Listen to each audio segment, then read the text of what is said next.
next speaker, that is Dr. Bernd Pulverer. So he is the head of the scientific publication at EMBO Press and also the editor-in-chief of EMBO Reports.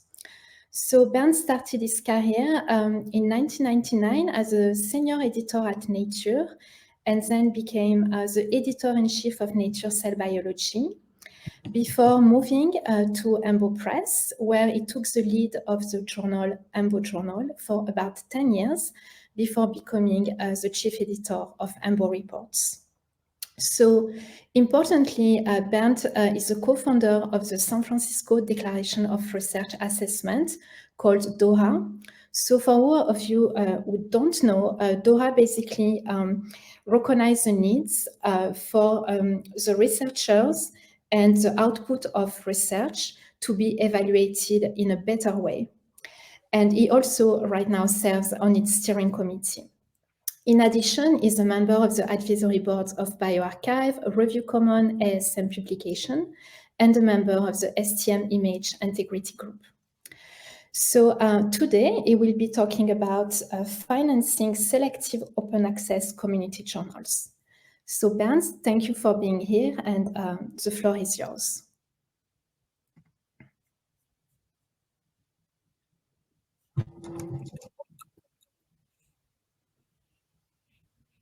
I think, can you hear me and see me? Yeah, it's great.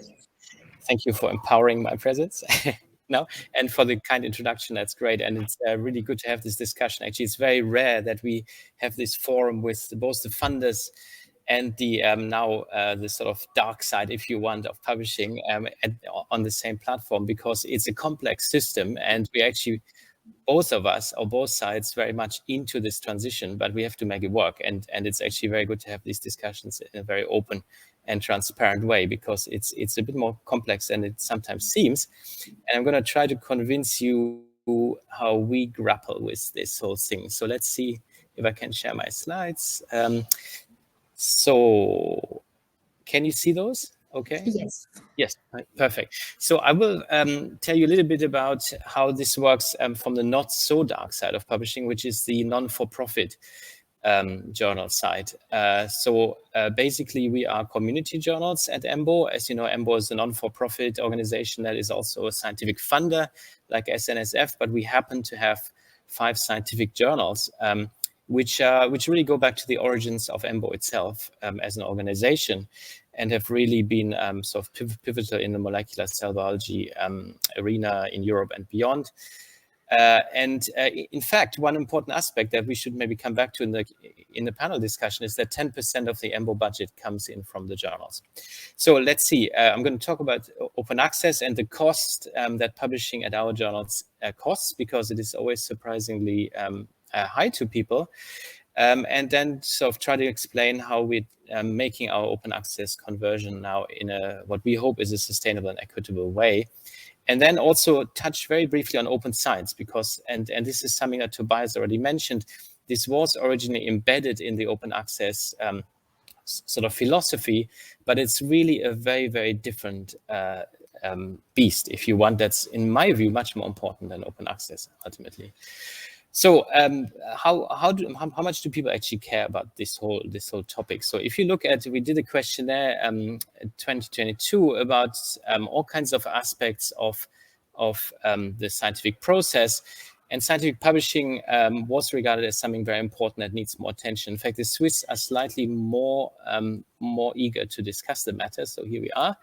But also related topics such as research integrity, data management, which is really linked to open science, and research assessment. We already heard about DORA, so we don't have time to discuss this today, but we are very, very active in trying to rewire the research assessment system together with the SNSF, in fact, who is a very active member of the DORA community too. So we actually have collaborations, which I would love to tell you about changing various aspects of the research assessment, for example, to give referees credit for the work they're doing. And if you have questions, come back to that.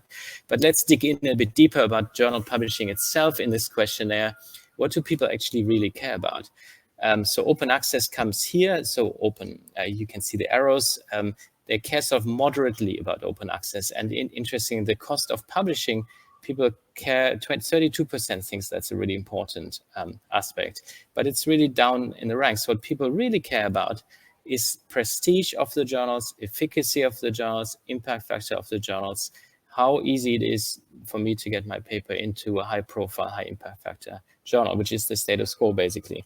Fully understandable, but difficult in the context, especially of this. What they don't care about is our respondents, which are high-level scientists as much as postdocs and PhD students. They don't care much about open science. So basically, this is highly problematic, but understandable, because open science seems to be yet another burden on researchers' time and so on, when in reality, this is where we have to go in the future to really make our data that we generate more efficient in finding it, in using it and reusing it. So basically, that's the building side we are facing. So let's go back to open access. What does it actually mean at EMBO? It means that every article, just as you heard from Tobias, is published on a CC BY license. On the bottom right, you see there's a whole bunch of other licenses, which are semi or rather non-open access conform. So just be aware when you're choosing these licenses, because there's a whole spectrum of them. It also means that in our model, we will charge you for the publication of this article. And you typically in Switzerland, as you heard, means not you yourself, but your funder or your research institution. And this is, we're going to come back to this because this is a really important aspect that is a non-symmetrical situation globally. So the third point, which is really important, then, is as a sort of non-for-profit, equitable research organization, we have to find a way to do this irrespective of your actual ability to pay, and without damaging your research project, which is non-trivial. So I should also say that all of our articles are mirrored in real time on PubMed Central and EuroPubMed Central. And they're also the data, so we're fully open science conform, because we're hosting all of the source data behind your figures, which we mandate you to post now on BioStudies, which is a platform, a free platform that our collaborators at the EBI in Cambridge, which are part of our campus, hosts, which is infinitely scalable and can host as much data as we want. We also now working very hard on protocols, which I think is the forgotten part of open science, to have, and at the heart of the reproducibility issues that we all face, to host protocols and structured methods. So we have a platform, Protocols.io, that we collaborate with, where we can host your structured protocol information. So I think the bottom line is we are gold open access across our journals from January of next year, and we are fully supporting of open science. So we still have two hybrid journals. As you can see on the next slide here, we have been in the open access game, if you want, right from the beginning, 2005. We launched Molecular Systems Biology as an open access journal, which was only 2 years after the very first open access journals were invented, actually. And we converted EMBO Molecular Medicine to open access successfully in 2012, which was the highest or the most selective open access journal to convert to open access at the time. We launched another open access journal in 2018, but our two main journals, or largest journals, not main journals, but largest journals, are still in hybrid mode. So that is because we could essentially cross-subsidize our open access journals, because our hybrid journals are considerably bigger. And now we're cross-subsidizing also from our fifth journal. So that works perfectly well up to now. But in 2024, we're going to flip to full open access. So no more hybrid. As you see, this is pretty essential, because we want to fulfill mandates such as the one you just heard from the SNSF. So in particular in Europe, it's absolutely essential to do this. But it also reflects also choice. So if you see how our manuscripts changed over time, the open access choice at both of these hybrid journals, you can see that it's almost auto-flipping, because everyone is choosing open access anyway now. So it's almost a no-brainer that we should go open access. And it's also consistent with what we always want to do, and with our statutes to support science. So let's have a quick look at cost breakdowns. So you can find all of this. I'm going to rush through this because it's a bit complex. This is all published in an open access form, of course, online. So you can find all of the details here. And I just want to make the point that this is how it really breaks down and pans out. So if you look at the number of research articles we publish, you get actually a pure cost. There's no extra profit included here, a pure cost of the articles that cost 7,000 euros per article published. And I'm going to try to explain to you why this seems higher than you might expect. If you include the surplus, the EMBO surplus, which is reinvested 100% into EMBO activities such as postdoctoral fellowships, you will see that we have a 22% reinvestment. And that's really up for discussion because we're supported by, for example, the Swiss government directly. And of course, the Swiss government could decide to give us the 22.5% extra separately from the journals, which we would actually advocate. So to break this down further, and this is all online again, you get a little bit of details on how these costs actually break down. But I just want to point out the main costs that we actually have are staff costs, which are editors, which are production staff, research integrity staff, open science staff, such as data curators. So that's something that is very expensive, 1.7 million, and we can discuss. So basically, we're going to go open access with these charges, which are a little bit higher than what we charge now, about 18% more, 6,500 euros, basically. That it still includes this EMBO surplus that I mentioned, and you can find all about this in our website if you want to ask more questions about this. We're also going to charge for reviews, but only for reviews that have open access support by the funders or research institutions. And the same goes for commentaries, only those that have dedicated support for publishing, not anyone else. We're going to waive all the charges. So the cost benefit for us is there's a really strong perceived cost increase, which is awkward. There's a diversion for many people from the research budgets. And you even heard this from Tobias now, that the research funding of SNSF is seen as a diversion from towards open access. This is, of course, a very, very difficult argument because all this money was embedded in the publishing process for many, many years before in library budgets. That money has to be liberated and reinvested into open access.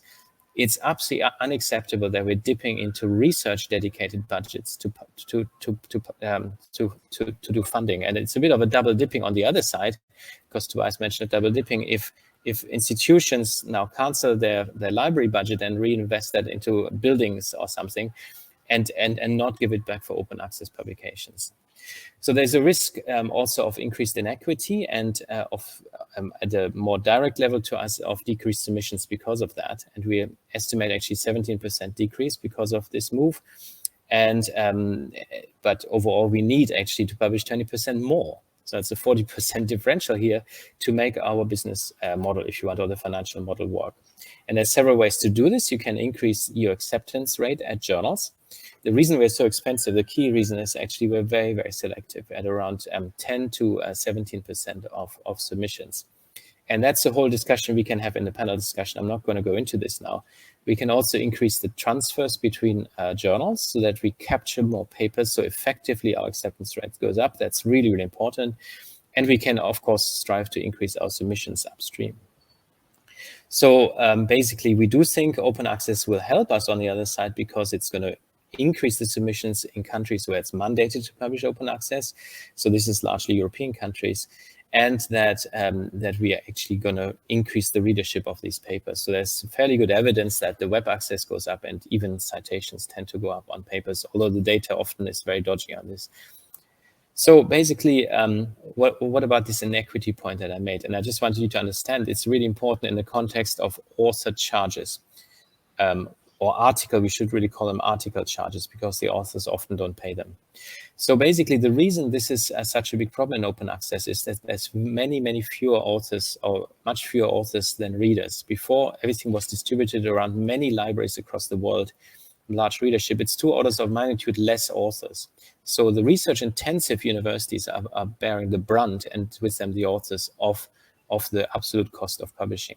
And this is particularly important in the global south. So one EMBO member country is India, and basically nobody in India can pay the charges I just mentioned to you that we will have to charge. So this is a conundrum for us. And that the same applies also for researchers between grants in Europe or young researchers. It also applies to many researchers in the US that don't have dedicated gold open access publishing funds.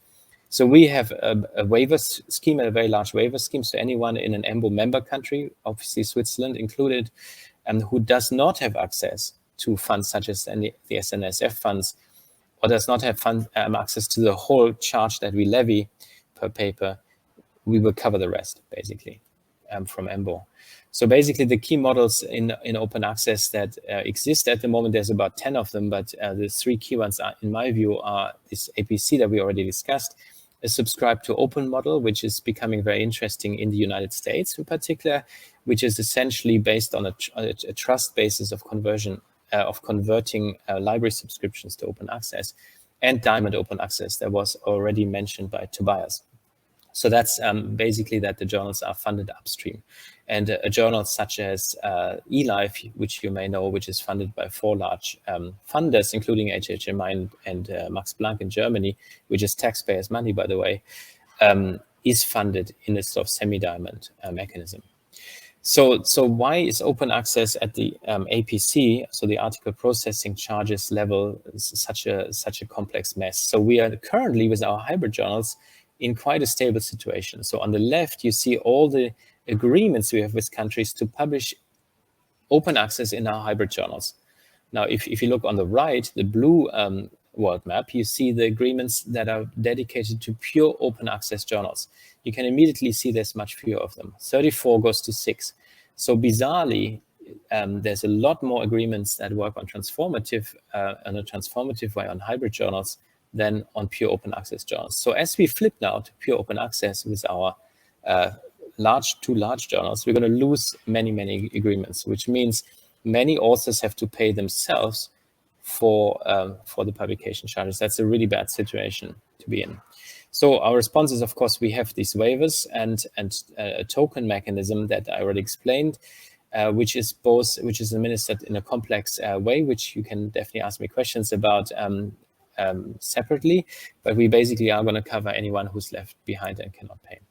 So Plan S, as you already heard from Tobias, has come out with a proposal to start to stratify charges across the world. And that's absolutely essential if we are going to re-equilibrate this inequity, global inequity that I mentioned, because it's absolutely clear that Europe is a leader in gold open access and has really pivoted towards the whole world towards this, but is also extremely well funded.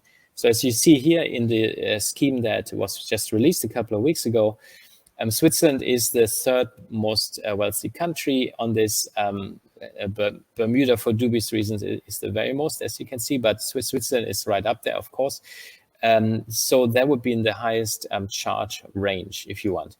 Now, the list we have is highly problematic, I think. So this is based purely on GDP, on purchasing power parity, actually, which is a sort of GDP-related measure. But you see that Brazil, Portugal, and Argentina, for example, are in the 2nd highest charge level. None of these countries can pay the 2nd highest charge. Brazil and Argentina, we invariably will waive the APC charges on every single paper that we publish. So that's already weird. Then, on the other hand, you have China in the 2nd highest charge group, extremely well-funded research enterprise in China. Of course, that's completely dominating global research now. It's the biggest research nation in the world. For us, about 30% of papers come directly from China now. So basically, China should absolutely not be in the 2nd band because it's extremely well funded. But the GDP is, of course, relatively low because population size. On the other hand, Taiwan is even one step down. It's also extremely well funded and rich country. And India is in the bottom tier. Now, India, of course, GDP-wise, that fits, but it's a powerhouse for science, and it seems to be strange to see it down there. So there's lots of issues with that, and I would propose, I would commend you to the PLOS model, which is a community action-based model, which I don't have time to go into, but that's an interesting way to address the issue I just mentioned. Or I would propose that we need to have a more granular way to look at this banding. I think 4 bands are good, but we need to look at the investment in biomedical research per capita, or maybe look at the average funding per researcher in each of these countries, or even look at how much funding every individual author actually has available to them to publish. That's all possible, but it doesn't exist right now. So let's move on to the Diamond model. I think we are thinking about Diamond, but we don't have an easy way to support this right now. But we would propose that there should be also a sort of sub-Diamond level where certain areas of a journal are supported. And I would particularly say open science activity at journals, quality control mechanisms, and also the so-called front end, which is absolutely not supported by any open access mechanism, should be supported by direct block funding. That could be competitive publishing grants, actually, that don't exist at the moment. So that's something for discussion in the panel. And here, just a few quotes to really emphasize that people are struggling, even from very well-funded countries, to really go on this open access journey with us, including here Tobias. Sorry, I switched the name again as I did previously today. So it's important that we are aware that many schemes are not up for these charges that I just mentioned. And in India, as I said, nobody can pay the charges. So why is it so expensive? I'm going to close in just a few seconds, maybe 3 more slides. It's so expensive because we have this very, very high selectivity. I'm going to park this now for the discussion session. It's also expensive, as I mentioned, because we have professional staff. My team is about 30 people. And it's deceptive to think these people are expensive relative to other journals, such as eLife, which are doing basically a so-called community editorial process. Because the academics that work on journals, if they're doing their job seriously, are dedicating taxpayer-funded time to do the job. It's not a hobby job that you do in the evenings, at least if your journal is of high quality. So it's a complete deceptive to think that having academics do the job makes the journal cheaper. It still comes out of the taxpayer's budget. It's also expensive because we're doing all these value-added steps that I mentioned. We research integrity, just to throw one number at you, we have 17% of our papers post-peer review and ready for acceptance show up with image integrity issues that are mostly resolvable before publication. Huge amount of work. We're employing 1 full staff, half an editor, and it takes up to 70 hours of work for serious cases per paper to sort these things out. We have one FTE that's a data curator on staff, and we're working on all kinds of other quality assurance aspects. The front end I briefly mentioned, so reviews, commentaries, journalistic content, all not covered by the open access world, and it's cross-subsidized from the funds to research papers. Big problem. We either lose all of that, again, for the discussion session. And of course, the reliable platform and production process is actually quite expensive and much more complex than people think. It can work though. Our 5th journal I mentioned, Life Science Alliance, has returned for the first time a decent surplus, and we're only charging $3,700 US, only in quotation marks. But it can work at volume. And the reason it works is because most of the papers that go into LSA are actually transfers from the other journals. So half the work has already been done by the other journals. And this is a really important way to effectively increase your acceptance rate and lower the cost. So that's something we're really focusing on to increase the efficacy, which is also important to deal with this massive problem that we have, this serial submission problem that people need to go to 6-7 journals before they even get accepted, which is killing science, basically. And this, we've extended this just very briefly to review comments, which was mentioned in the introduction, which is basically turning the whole peer review journal process upside down by saying we're peer reviewing first before you choose either a preprint or a journal destination. So every output, so every paper submitted through the review comments process gets 3 high quality referee reports that are posted as a referee preprint, which is entirely free. And that thing is funded by the HHMI, by the way. And that thing can then be the endpoint of your paper, entirely free for the community. Or you can still choose the traditional journal route, which 95% of people, actually more than 95% of people do, but these journals will use exactly the same referee reports that we already generated and not add new referees. So to close now, just to remind you that open science is much more than open access. It involves data, it involves open methods and open peer review. And at EMBO, we've launched a whole set of platforms, Source Data, S-, which is a data sharing platform, Review Commons, to really make this open science transition work. So we should, just my closing thought would be to say, if we are using OA to drive down the costs of publishing, we are also going to kill a lot of open science developments, which actually cost extra money. And we have to be very careful that we don't throw out the baby with the bathwater. So thanks.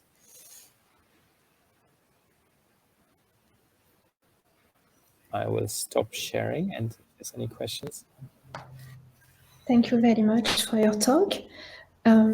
Is there any question from the audience for Kendra? We can't hear you, Kendra. Yeah.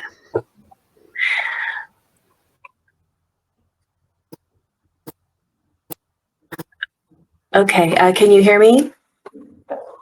Yes, so Yes. I guess we are not, no, I just wanted to first see if there is any question from the audience from Bernd, but maybe a question that we can ask you before we go to the panel, to the break and then to the panel, it's about the APC. So basically you were saying in your presentation that you have a system or like measure to cover the APC for researchers that cannot actually afford it. But I know by experience that CellPress also is doing that, but it becomes really like, how do you basically choose? Like it's really, it seems very subjective actually how to Yeah. That's a very good question, Julie, and it's complex. So our process is basically that it first goes to triage process. So we're published in partnership with Springer Nature, because basically it's cheaper for us to publish with a for-profit publisher for a lot of the publishing aspects, and actually a lot of the open access financial transactions are really hard to deal with, and we currently don't have a model that to do this at scale for our little publishing operation. So basically, it first goes to Springer Nature. They have their own waiver and triage process. You have to supply some information about your funding, your basically your funding situation, your origin, your host institution, of course, and they have a large database that checks automatically if you're covered for publishing charges. So if you're part of one of these agreements or so on, you automatically say you're actually eligible to X amount of publishing fees. And often this will be just 2,500, let's say, of the 6,500. And then you go in and say, well, I only have that much or I have nothing. If you're from India, you basically say, I have nothing. And then they will either say, well, if you're part of the Research for Life country group, which is a large number, it's about 80 countries, I think, it will be waived automatically. You don't even have to ask, and the other countries have to ask. And then they will triage it themselves. If they triage it no and say, no, we don't sort of buy your arguments, then it comes to us, and we will triage it in-house.